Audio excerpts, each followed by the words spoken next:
व्याघ्र गुफा से निकल आया है पालतू बनकर, अर्थात नूर ने दस्तान को अपने नियंत्रण में ले लिया है और वो शीघ्र लौटेगी।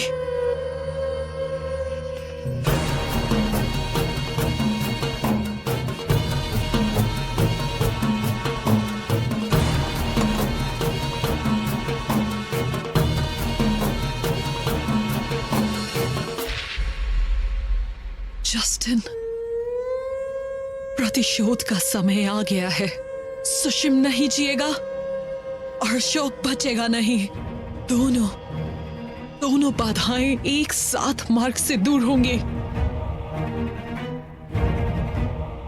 और दूसरी ओर नूर दस्तान के साथ सारा मौर्य वंश मिटा देगी। सियामक को सिंहासन तक पहुंचने से अब कोई रोकने वाला नहीं है।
ये राजनीति है अशोक।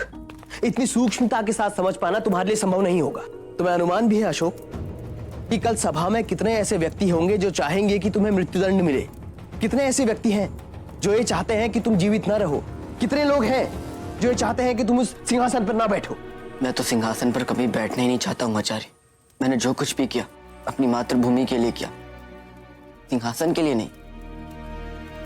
मेरा उद्देश्य तो प्रजा की सेवा करना था, उन्हें न्याय दिलाना था। किंतु तुम अपने इस महान उद्देश्य को सिद्ध कैसे करोगे?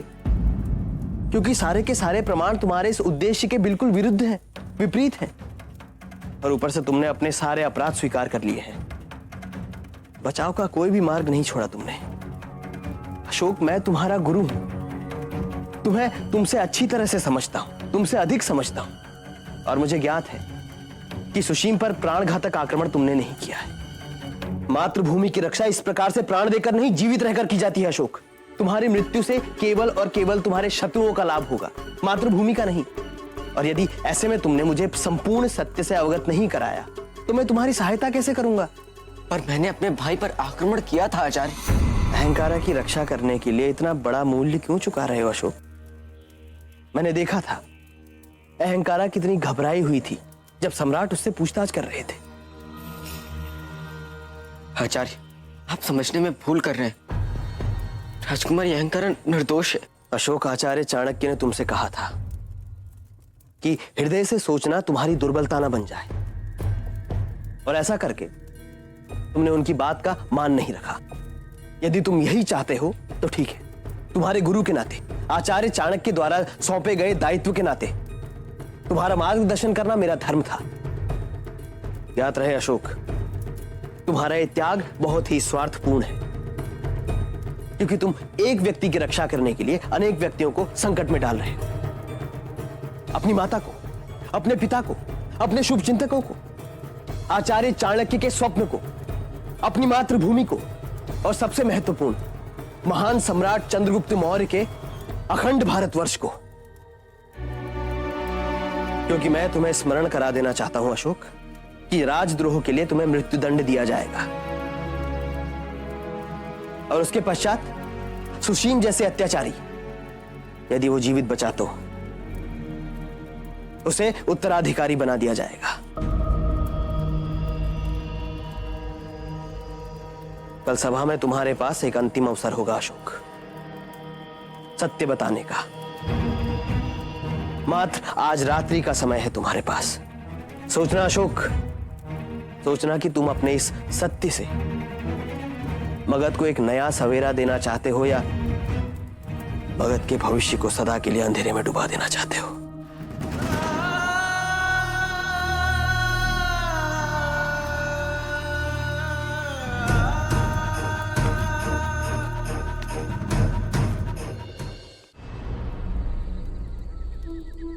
ये है पाटलिपुत्र और इस पाटलिपुत्र की सबसे बड़ी इमारत राजमहल। राजमहल बहुत से हिस्सों में बटा है, जिसका एक हिस्सा है ये रानी भवन। इस भवन में हम सब रानियां रहती हैं। हमारे भवन से कुछ आगे है उद्यान। उद्यान के बाद है उपभवन। इस उपभवन में बिंदुसार के सलाहकार और मंत्री, खलाटक, चाणक्य और सेनापति आक्रामक के रहने का इंतजाम। उसके आगे आम लोग रहते हैं और सबसे महत्वपूर्ण और वो है ये पाटलिपुत्र का मुख्य द्वार। इस द्वार के ठीक आगे हजारों की तादाद में सैनिक तैनात हैं, जिनके पास खतरनाक हथियार हैं और ये सैनिक किसी भी खतरे का सामना करने के लिए हमेशा तत्पर रहते हैं। ये पाटलिपुत्र घने जंगलों से घिरा हुआ है और इस घने जंगल में एक नदी भी है। नदी के बाद पहाड़ और पहाड़ के बाद वो जगह जहां इस वक्त हम खड़े हैं। चाणक्य के गुप्तचर हर जगह फैले हुए हैं। कुछ भी उससे छुपा नहीं रह सकता। उससे छुपकर इन सबको पार करना लगभग नामुमकिन है। तुम्हारे लिए कोई भी हद, कोई भी सरहद पार कर जाऊंगा नूर। और रही बात घर की, तो घर में घुसने का सबसे अच्छा रास्ता होता है घर के अंदर से। तुम बस अपने गमों और बिंदुसार को रुखसत करने की तैयारी करो। लेकिन सबसे पहले हमें उस चाणक्य को मारना होगा, क्योंकि जब तक वो जिंदा है इस पाटलिपुत्र पर मौत का साया मंडरा नहीं सकता।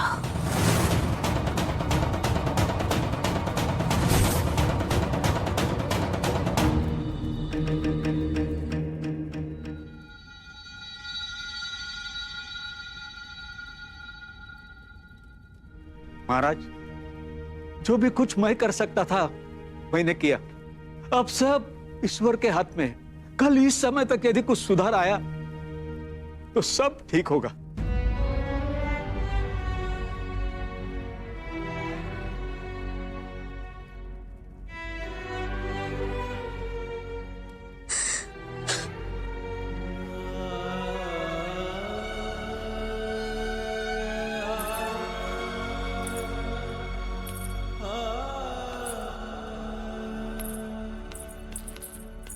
रुको धर्मा, अब क्या लेने आई हो?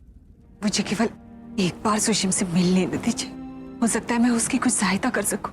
एक और पुत्र है जो प्राण लेने के लिए प्रहार करता है और दूसरी ओर माँ औषधि लगाने आती है।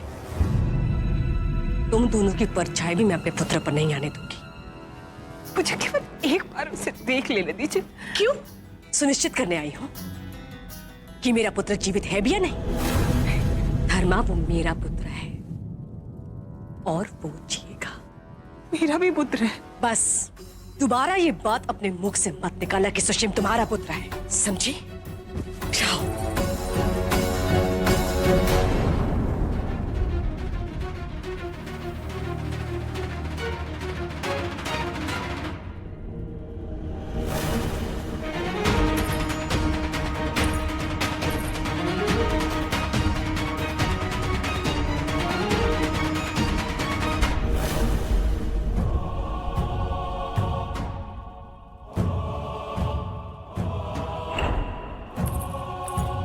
सम्राट,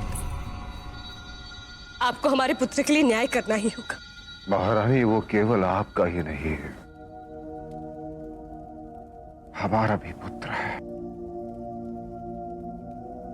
सुशीम के जन्म के पश्चात ही मुझे सर्वप्रथम पिता बनने का अवसर मिला था।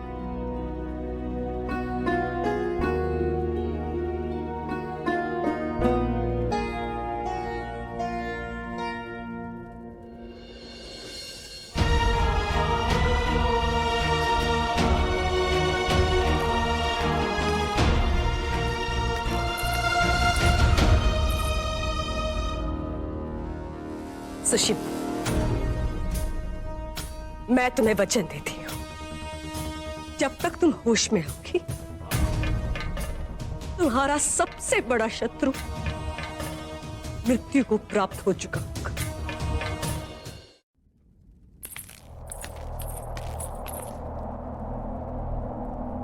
सम्राट, अशोक को क्षमा कर दीजिए, उसे बचा लीजिए।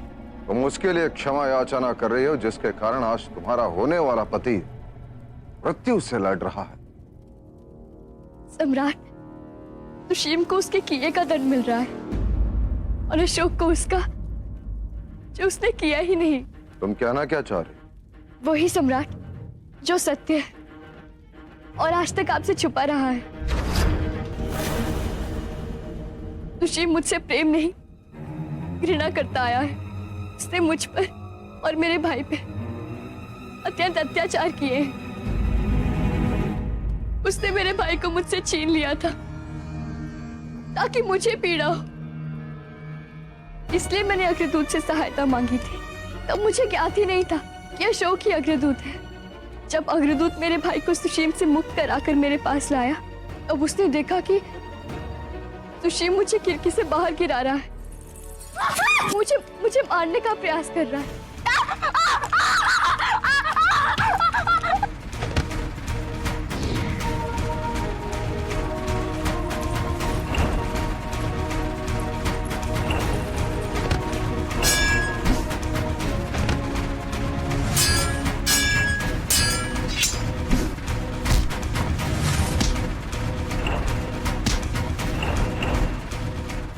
सुशीम पर प्रहार मैंने किया था। मैं उस समय आपको सत्य नहीं बता पाई, वो इसलिए क्योंकि मैं अपने भाई के लिए बहुत भयभीत हो गई थी। मुझे समझ ही नहीं आ रहा था कि आप मेरी बात पर विश्वास करेंगे भी या नहीं, और मुझे अभी भी नहीं पता कि आपको मेरी बातों पर विश्वास है या नहीं। पर यही सत्य है, पर यह भी सत्य है कि मैं उस व्यक्ति को दंड मिलते हुए नहीं देख सकती हूँ जिसने सदैव औरों की सहायता की हो, जिसने सदैव औरों के सुख के लिए अपने ऊपर दुख लिए हैं। अशोक के लिए क्षमादान मांग रही हूँ आपसे। ईश्वर पर विश्वास है तुम्हारा?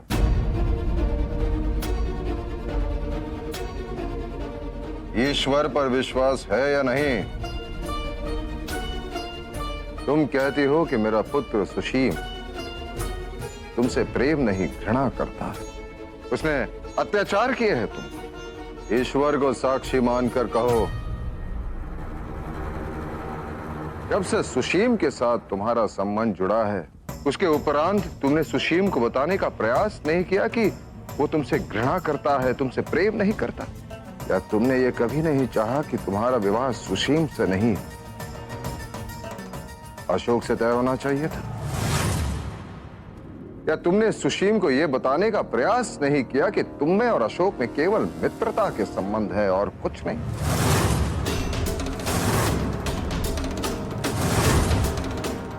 अहंकारा,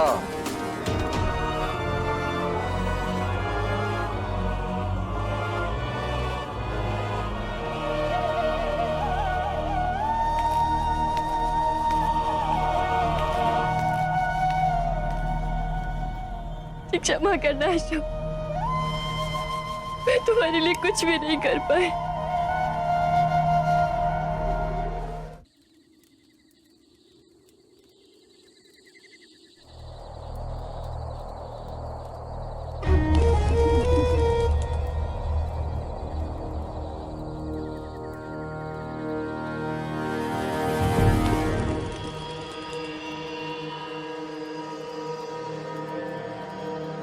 भूखे कुत्ते आपस में भिड़ गए हैं। जिस घर में पहले से ही आग हो उसे और आग देने की कोई आवश्यकता नहीं। जिस जीवन की कल्पना की थी उसे त्याग कर हमें उस जीवन को अपनाने के लिए तैयार रहना होगा जो हमारी प्रतीक्षा कर रहा है। इसका मतलब अशोक और सुशीम के बीच में युद्ध छिड़ गया है और राजमाता ये चाहती हैं कि हम दास्तान को बिंदुसार पर आक्रमण करने से रोकें। हमने जो योजना बनाई है उसके बारे में हमें बाद में सोचना है, लेकिन पहले हमें इस पर ध्यान देना होगा कि महल में जो आग लगी है उसमें कौन जलकर मरता है। लेकिन हम दास्तान को कैसे रोकेंगे? वो तो सारी तैयारियां कर चुका है और कल शायद वो बिंदुसार पर आक्रमण करने के लिए कूच भी कर जाए।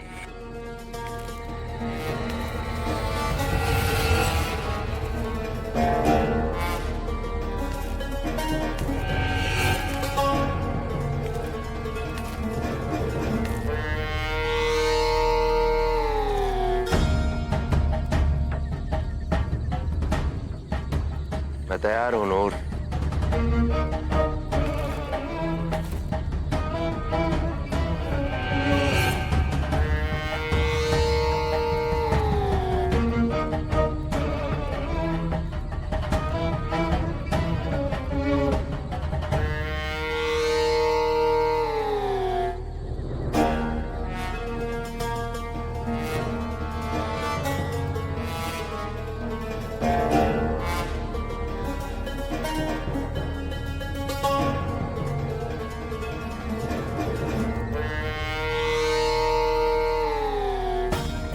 आंसू नहीं, तुम्हारे दिल में बिंदुसार के लिए हमदर्दी तो नहीं लौट रही? आंसुओं का रंग भी नहीं पहचानते। ये दुख के आंसू नहीं बल्कि खुशी के आंसू हैं। तुम हमेशा के लिए हमारे दुखों से हमें निजात दिलाओगे और हम हमेशा के लिए तुम्हारे हो जाएंगे।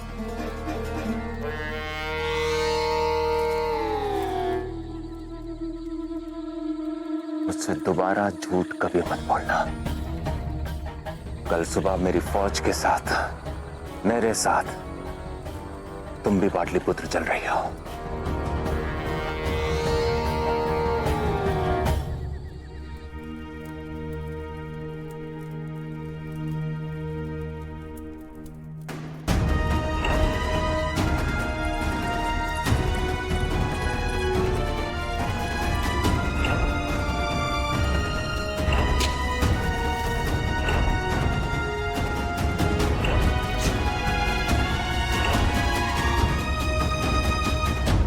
हे ईश्वर, मेरे भ्राता की रक्षा करिए।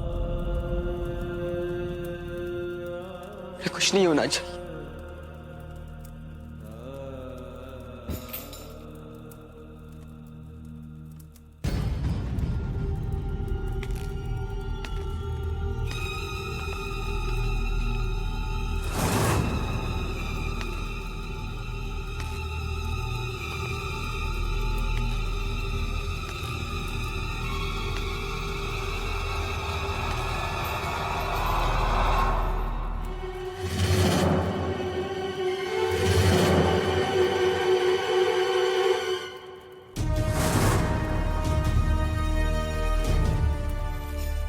भ्राता कैसे है? जब एक भाई अपने भाई के पेट में छुरा भोंकता है तो बहुत गहरी चोट लगती है अशोक। उसके घाव इतने शीघ्र नहीं भरने वाले। वो मृत्यु से लड़ रहा है और ये कहना संभव नहीं कि वो विजयी हो। यदि तुम्हें सुशीम से कोई समस्या थी तो मुझसे बात की होती। उसके प्राण लेने के प्रयास क्यों किए? उनके प्राण लेना मेरा उद्देश्य नहीं था, किंतु तुमने उसके पेट में छुरा भोंका है। मैं राजकुमारी अहंकारा की रक्षा करना चाहता था। उसकी सुरक्षा करने के लिए अपने भाई पर प्राण घातक आक्रमण। कौन है वो तुम्हारी? ऐसा भी क्या संबंध है तुम दोनों में जो एक भाई भाई के संबंध से भी गहरा है।